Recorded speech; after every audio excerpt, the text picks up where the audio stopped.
Hey everybody.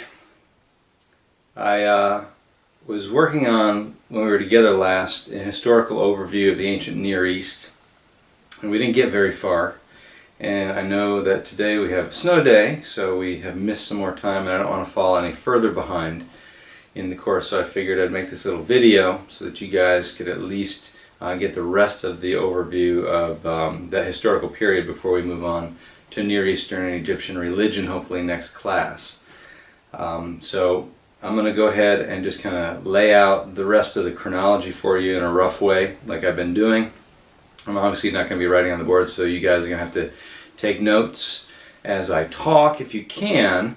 At least listen to it, and what I might do is I'll try to dig up some notes that I've got that I might be able to post online a little bit later, so that you will actually have names and dates and things like that. But remember, I'm not going to test you guys on dates. So last class we got through the Sumerian period, the dawn of civilization, and we talked a little bit about the old Babylonian Empire, and then we got into ancient Egypt, and I think that's where we got slowed down quite a bit, and I think we've only made it up so far to the New Kingdom period. So what I'm going to do is I'm going to pick up with New Kingdom Egypt.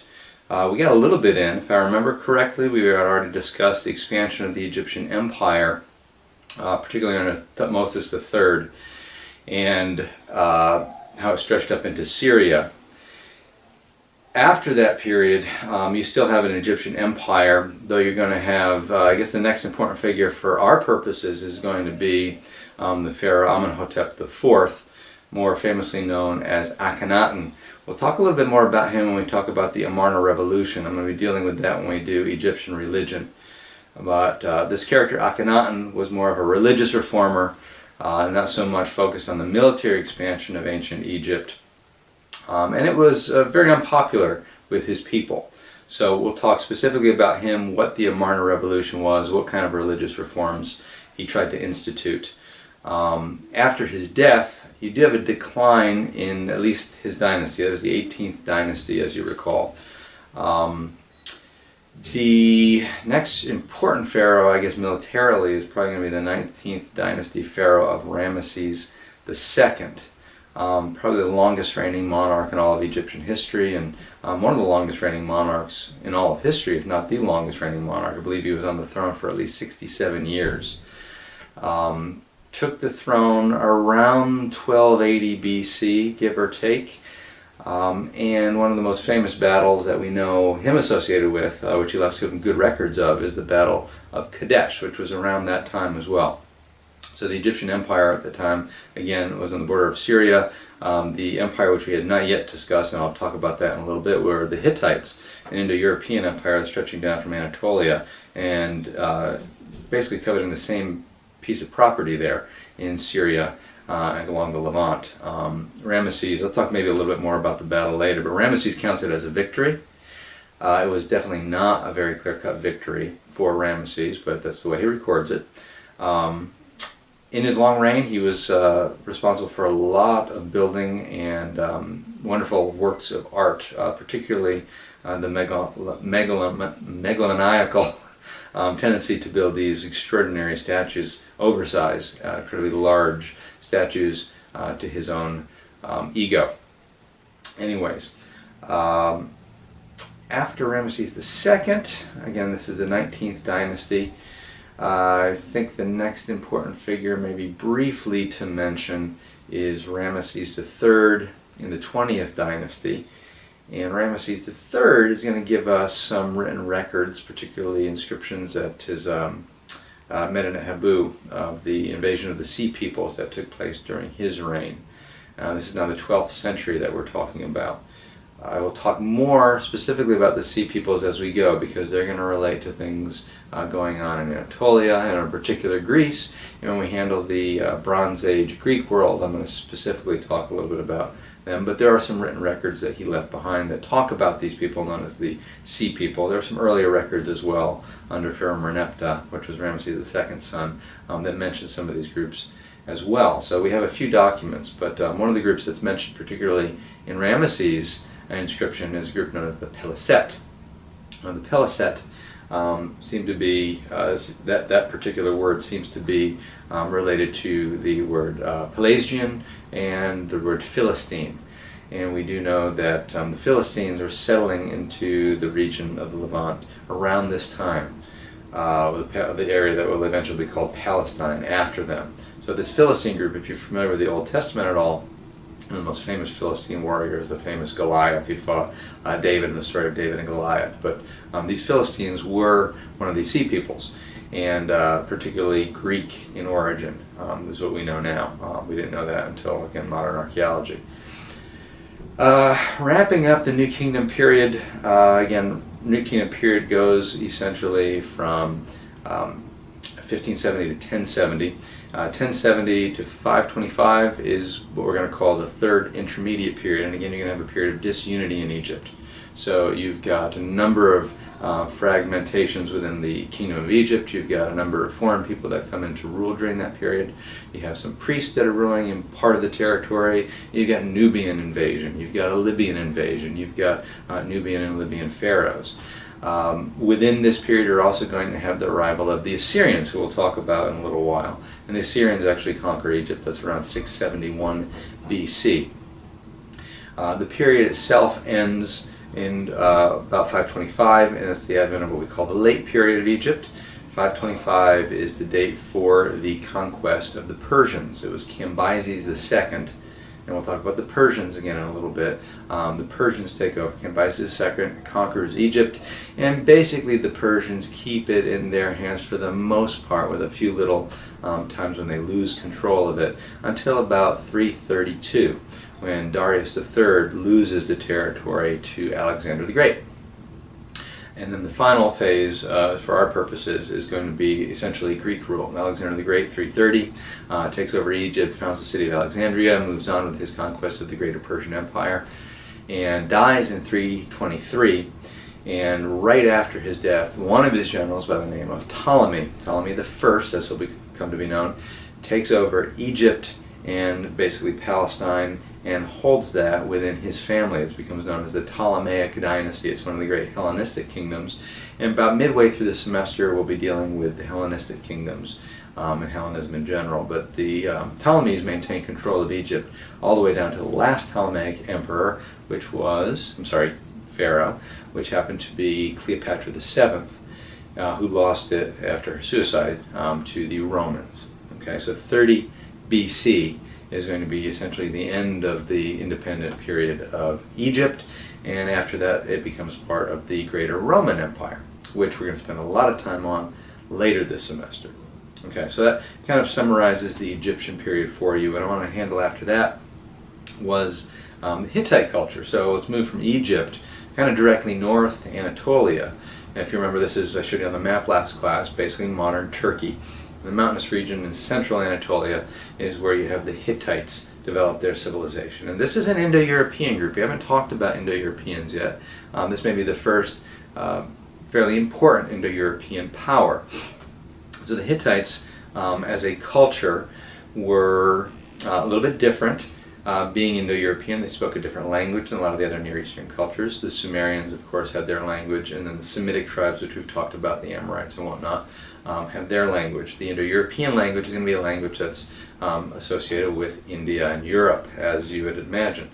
Now, the Hittite culture itself has adopted religious ideas and cultural ideas through influence from Mesopotamia, particularly Hurrian and Akkadian influences. So we'll see some of that stuff in their mythology, though that we're not going to actually read their mythology. If you take our mythology class, we will deal with some Hittite mythology, but this is going to be a group that comes on the scene, let's say, around 2000 BC, and we've got some written records among the Assyrians that give credence to this.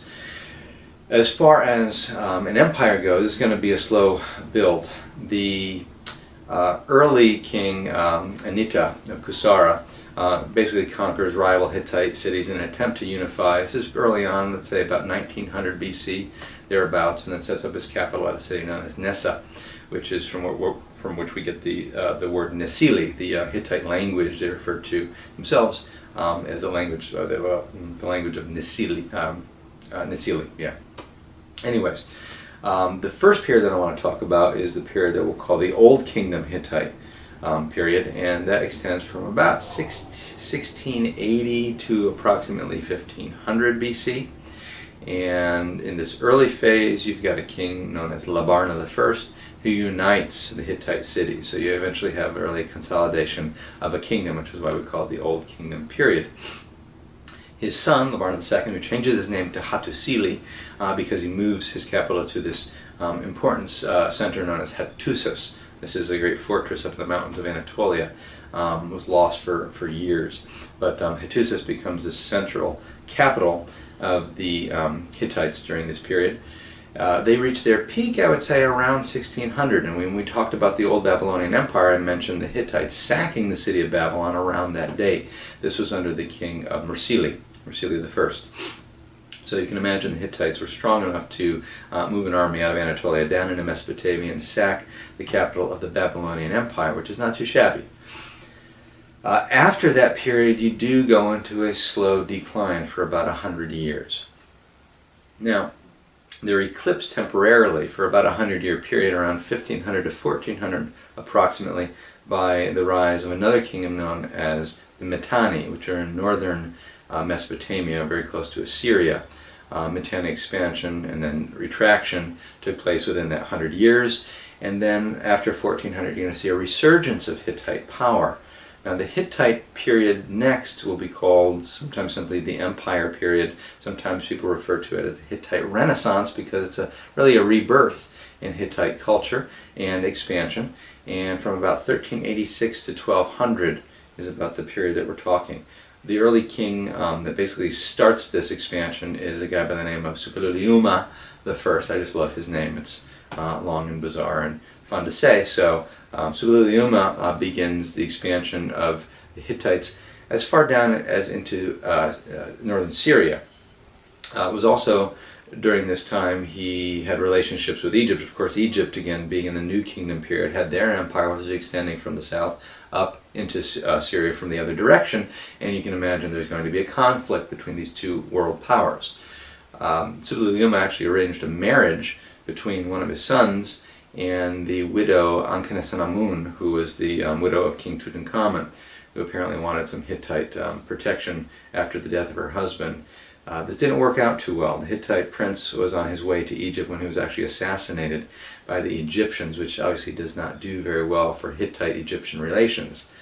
Not long after, well, maybe not directly after, but within a little while, there's going to be an outbreak of serious conflict between these two powers, and I already mentioned this when we talked about Ramesses II and the Battle of Kadesh. So approximately 1280 BC, you've got King Muwatalli II of the Hittites fighting Ramesses II of Egypt.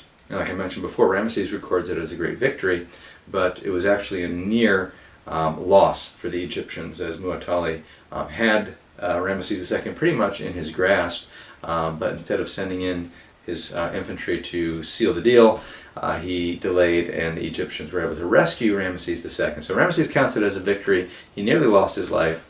It should have been a clear Hittite victory, but ends up being, in all essence, is a draw.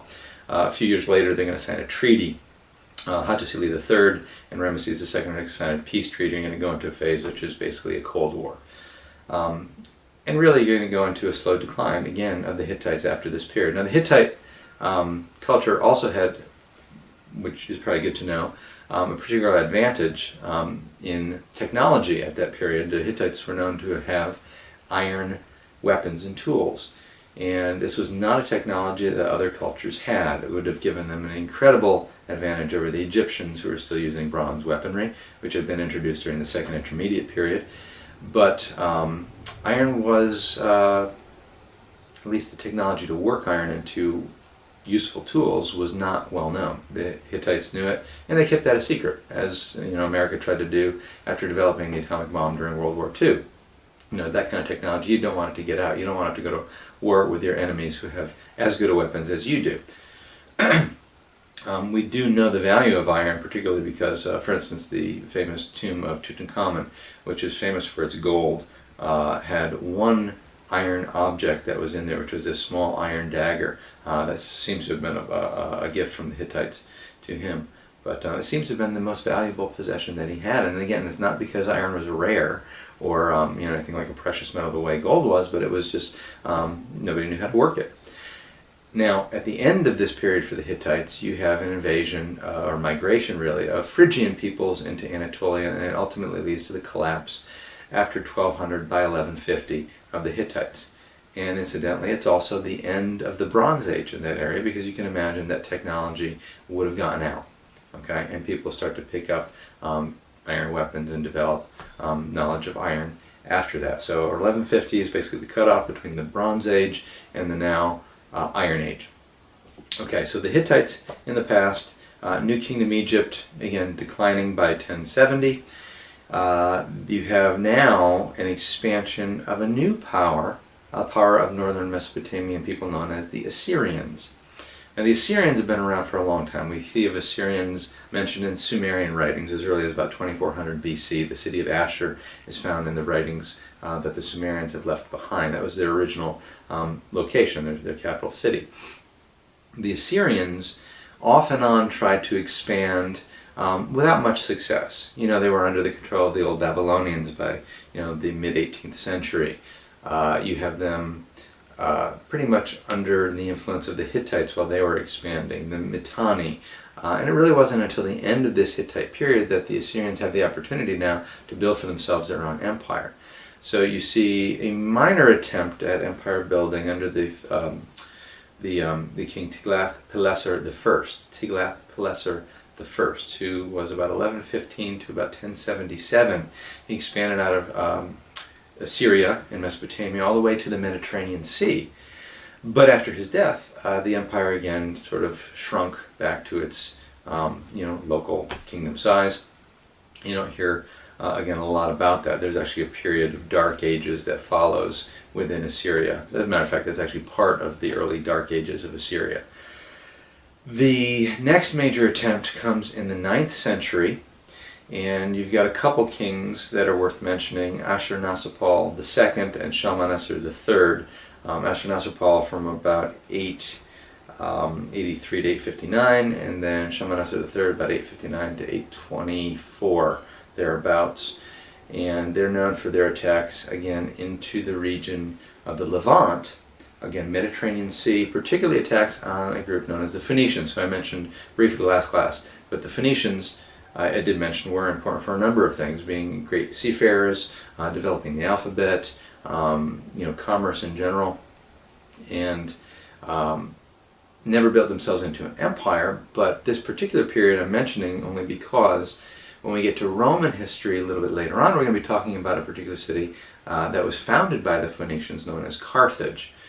Now Carthage, legends say, was founded at the end of the 9th century, let's say around the 820s. And it was founded by an exile princess or queen by the name of Alyssa, who left the city of Tyre, which was one of the very important Phoenician cities. During this time, of course, Tyre, as well as other Phoenician cities, were under the attack of the Assyrians during their expansion. So some scholars have actually suggested that it was this Assyrian pressure, the conflict, things going on probably politically within the city of Tyre, etc., that led to the leaving of a number of migrants and moving to this future site in North Africa known as Carthage. And while the Phoenician cities of the coast are constantly under the sway of the empires, Assyria, Babylonia, and Persia, which we'll finally get to today, and never eventually build themselves into a major world power, the city of Carthage, which is far removed from the empires of the Near East, being situated in North Africa, directly south of Italy, is going to grow into a major power in the Western Mediterranean. So we'll talk about Carthage a little bit later.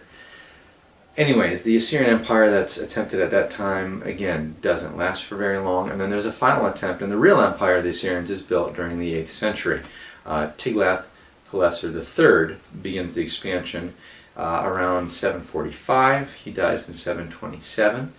He expands again out to the Mediterranean and a little bit further. Conquers Babylon. And his successor, Shalmaneser V, 725 to about 722, is going to be famous for laying siege to the capital of Israel, the city of Samaria. And this is again something you would read about in the Old Testament. The siege of Samaria and the attack on Israel wasn't actually completed by Shalmaneser V, but by his successor Sargon II. Now Sargon takes over in 522. Israel falls in 522, and you have the deportation of 10 Hebrew tribes. They're known as the 10 lost tribes of Israel, historically. And we'll talk about this period and what's going on in Israel and Judah when we talk about the Hebrew people much later in this semester. But for now, I want you to know the idea of deporting people from their homeland was an attempt to keep people from rebelling against Assyrian supremacy. When you have local communities that are able to ally with other local communities and fight for their hereditary lands, it tends to be much more effective as mounting a resistance against a power like Assyria. So Assyria tried to avoid those types of things by deporting people from their homeland. And they also used some pretty cruel means of intimidation, impaling people on spikes, flaying people alive. The group that's presenting on Assyrian relief sculpture, it would probably be useful to maybe get some selections of Assyrian relief that deal with some of their scenes of warfare, in particular cruelty that they use. So most of the people, suffice it to say, were not pleased to be under Assyrian rule and the terror that came along with that. After Sargon II, basically 722 to 705, is Sennacherib. He's going to be very aggressive against the remaining kingdom of the Hebrew people known as Judah, and basically subjugates them. He's also responsible for destroying the capital city of Babylon, or the city of Babylon is not a capital at the moment. Babylon is destroyed by him. 705 to about 681 is a period of Ashur-Haddon. I'm sorry, 705 to 681 is... I left somebody out. I apologize. Sargon II, 722 to 705. 705 to 681 was Sennacherib, and 681 to 669 was Ashur-Haddon. My apologies. Ashur-Haddon is the one who expanded Assyria down into Egypt. Around 671, he conquers Egypt.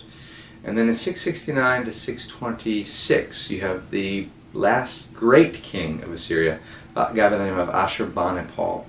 Ashurbanipal is a little unique among the Assyrian kings. He was a great conqueror. He conquered the Elamites and expanded the empire a little bit further, probably to its maximum extent. But he was also known for having an interest in literature and accumulated a lot of documents from throughout the Near East to bring back to his capital city of Nineveh, where he put them in this great library. That's going to be very important for modern archaeologists, so I may mention the library a little bit later, but it's from this library, or at least the ruins of this library, that we get some of the great works of ancient literature like the Epic of Gilgamesh and the Enuma Elish, and there are over 100,000 clay tablets in this library. Anyways, after the reign of Ashurbanipal, you do have the empire continue to exist, but not for much longer. By 612, a coalition is put together of the Babylonians, the Medes, and the Scythians, and they come against Nineveh and destroy the capital city in that year. This is under the reign of Sin-Shirishkun. Nineveh is destroyed, the library is burned, which is one of the reasons that library and its contents were preserved for us today because of this catastrophe.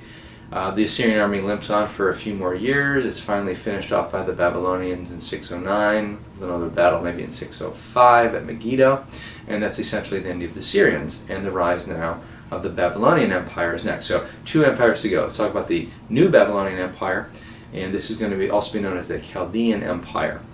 The first king of this empire is a guy by the name of Nabopolassar, who comes to the throne around 625 to 605. Those are his dates. He's the one that puts together this coalition against the Assyrians. And after his destruction of Nineveh, 612, he goes on to again promote Babylonian power. And this power vacuum that's left behind, who's going to fill it? Is it going to be the Babylonians? Is it going to be the Egyptians, desiring again maybe a reconquest of lands that they once owned? Well, Nabopolassar dies in 605, leaves his throne to his son, who was probably co-ruler with him for a while, of Nebuchadnezzar II, the very famous Nebuchadnezzar, who may be the most famous of all Babylonian kings, maybe the other being Hammurabi of the Old Empire, but Nebuchadnezzar II was king from 605 to 562. And he again is famous because of his interaction with Judah and his inclusion in the Old Testament. 605 is the Great Battle of Carchemish, where he defeats the Egyptians, comes to dominate the region of Judah. You have a number of interactions with Judah, a number of rebellions among the Jews against Babylonian rule. You have a deportation in 597. You've got finally the destruction of Jerusalem and the Temple of Solomon around 587, 586. And the exile of the Jews that takes place after that. And again, this is something we'll look at more in detail when we do Hebrew history in the Old Testament. But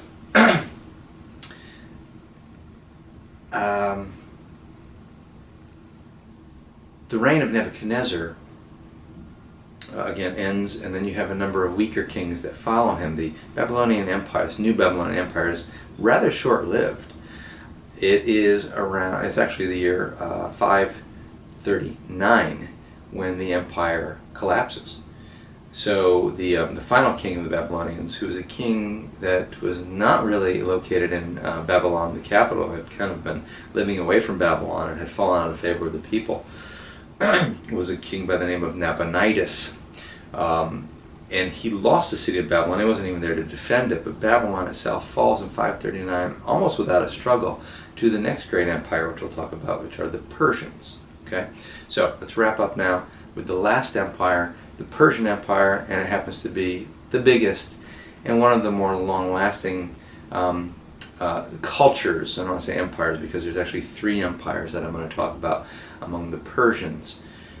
It is an Indo-European people. Unlike the other Semitic tribes that we find in Babylon and Assyria, the Persians are a different culture altogether with their own religion and unique language. So they're more closely related to the Hittites linguistically and culturally possibly than they are to the other cultures, though this Near Eastern culture influenced each other. So anyways, the Persians originally, we could talk about 2 separate tribal groups, the Medes, who are north of Persia proper, and the Persians, which are related tribes. We don't know a lot about the Medes. We have some evidence in Herodotus of some of the old Persian or Mede kings. But on a side note, since I'm about to talk politics, one important figure that we are going to need to discuss when I get back to class and we talk about religion is going to be the prophet Zarathustra, who we should put probably on a chronology around the year 600 BC, give or take. There's a lot of disagreement about exactly when he lived, but this figure Zarathustra is going to be a religious reformer in the Persian territories, and is going to be associated with a religion we often call Zoroastrianism, and we'll study that after we do Egyptian religion, so hopefully next class or the class after that. So anyways, that's going on religiously in this region. But I had just mentioned this coalition that was put together against the Assyrians by the Babylonian king Nabopolassar. One of the other kings that joined him was the Mede king Cyaxares, and it was actually them, along with the Scythians, who destroyed Nineveh. Cyaxares left a son on the throne of Media by the name of Astyages. And Astyages is going to be the last major Median king. He is the grandfather of the Persian king Cyrus the Great, or Cyrus II. Now Cyrus comes on the scene when he takes the throne of Persia in 557. His reign is 557 to about 529. He's half Mede, half Persian. His grandfather, again on his mother's side, was Astyages, and when he decides to overthrow his grandfather and unite the 2 kingdoms, that takes place fairly early in his reign. And being very wise in how he does this, he doesn't assassinate his grandfather or destroy the Medes, but he deposes his grandfather and then unites the cultures, where the Medes and the Persians ultimately form one army and one unified whole. And the Greeks often refer to the empire as the Medo-Persian Empire, and sometimes they refer to the Persians as the Medes. So this Persian king Cyrus II goes on to conquer not only the Medes, but in the course of his lifetime, basically from the edges of India all the way to Anatolia and the Mediterranean Sea, which included a lot of Greek cities. Now, one of the great kingdoms that he destroys in western Anatolia was the kingdom of the Lydians. And I may talk a little bit about that when we talk about the Greek religion, because there's some very famous stories with the Delphic Oracle and King Croesus of Lydia and some of the prophecies that were given to him regarding. Sorry that we got to go on to a second video. For some reason I just noticed after I was on talking about somebody else that the camera had shut off for some reason. I think it had run out of space, so I just downloaded the video and I'm going to finish up the lecture. We are on the Persians. So I think I'd gotten up through Cyrus the Great when the camera actually shut off. So let me pick up with Cyrus. I think I was mentioning that he had conquered the kingdom of Lydia, and then after that he conquers Babylon. So 539 is Cyrus's conquest of Babylon, and he does it basically without any kind of real resistance in the city. As a matter of fact, the Babylonian people ended up welcoming Cyrus as they saw him go up to the temple of Marduk and worship their god. And get a little bit of insight into Cyrus and the way he treats the people that he has conquered and the type of empire that he's going to administer. He's called the Great because of his conquest for the most part, but he's also great because he was fairly enlightened as a ruler. Different from the Assyrians, who used terror and intimidation to kind of keep people in line. Cyrus allowed local and conquered peoples to have a little bit of local autonomy, to maintain their own culture and to not be oppressed by the Persians. They were a rather tolerant empire overall. As long as you paid your taxes and didn't resist, Persians were fine to live under. Anyways, Cyrus ends up dying in battle around 529 on the borders of India.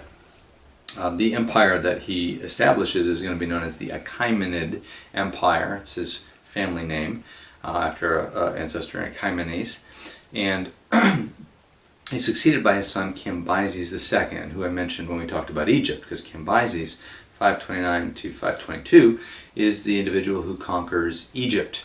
And he basically lives the rest of his life in Egypt. In 522, he hears that his brother Smerdis is attempting to seize the throne in Persia.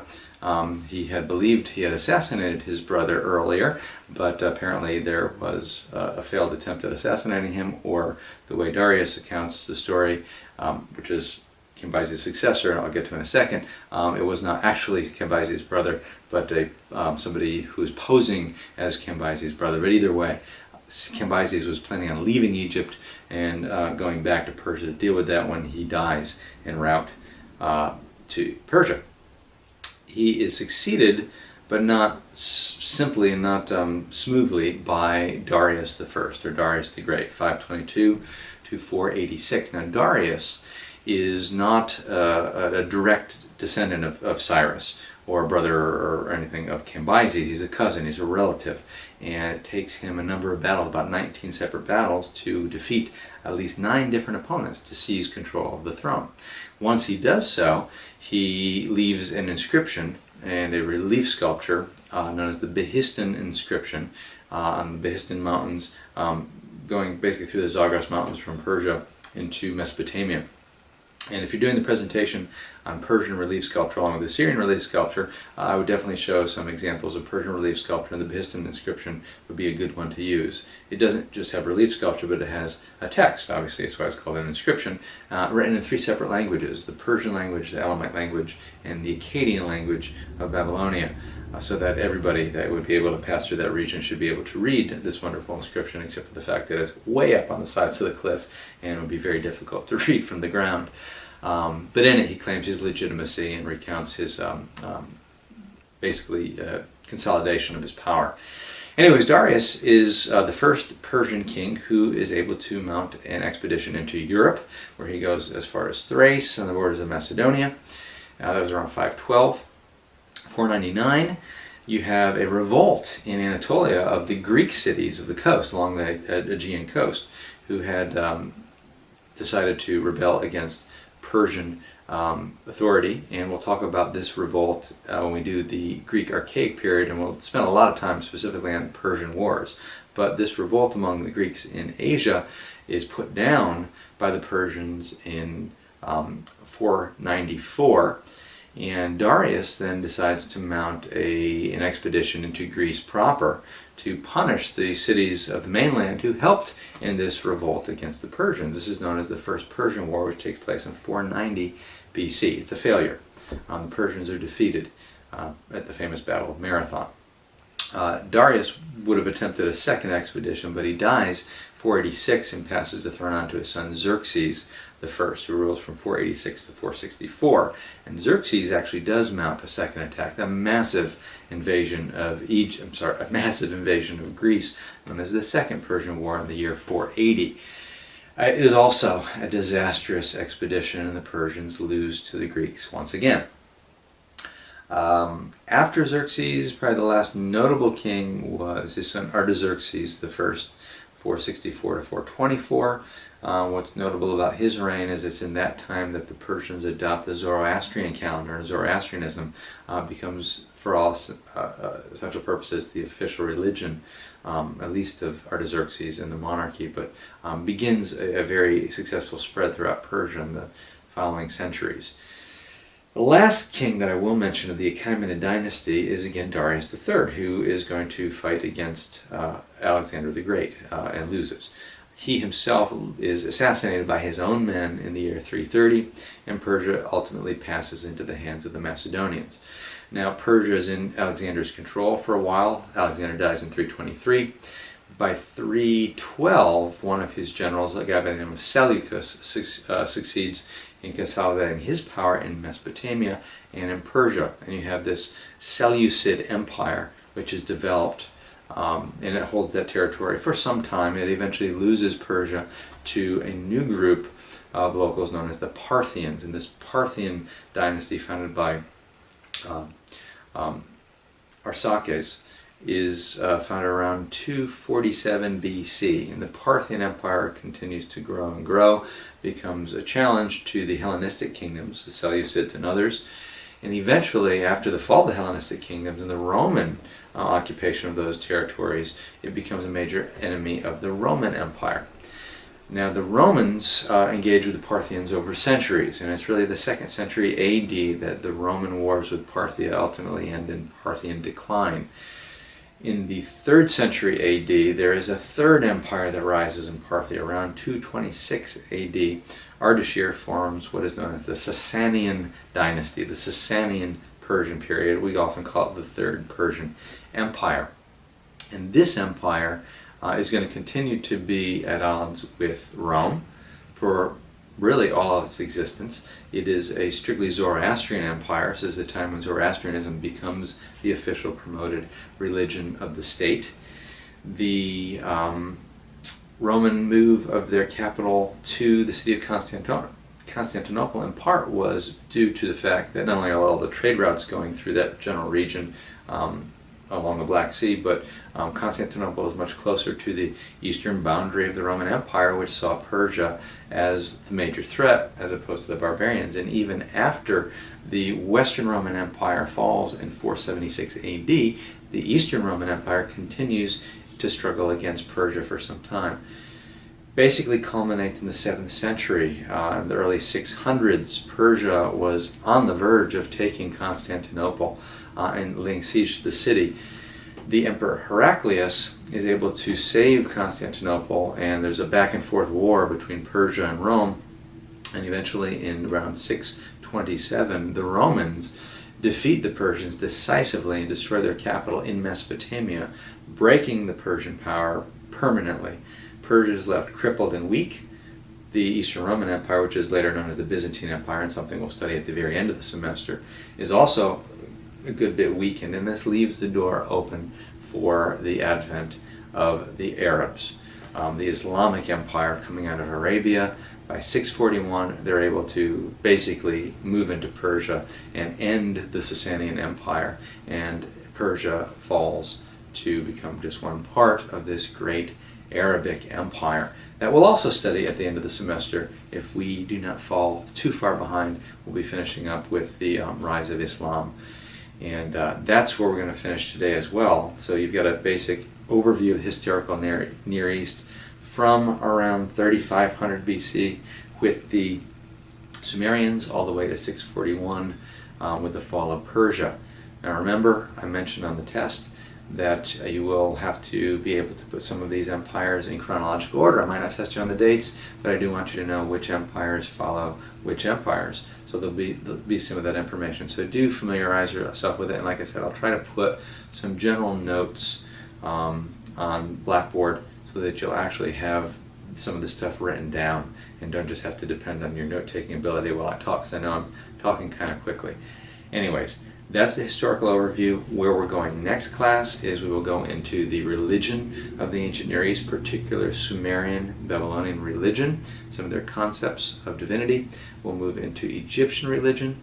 We'll look at even Egyptian burial practice, deal with the Amarna Revolution, and if we have time, we'll be going on to study Zarathustra and the Zoroastrian tradition. And then after that, we'll be getting into our first group of presentations. So if you're in one of the first groups that'll be presenting on the cultures of that I've been talking about, then you guys are going to need to get prepared. So again, we're a little bit behind. I did these videos so we don't fall even further behind because of the loss of the school day. But we will still be playing catch up throughout the semester. Again, good luck studying. Thank you for watching, and I'll see you in class next week. Okay.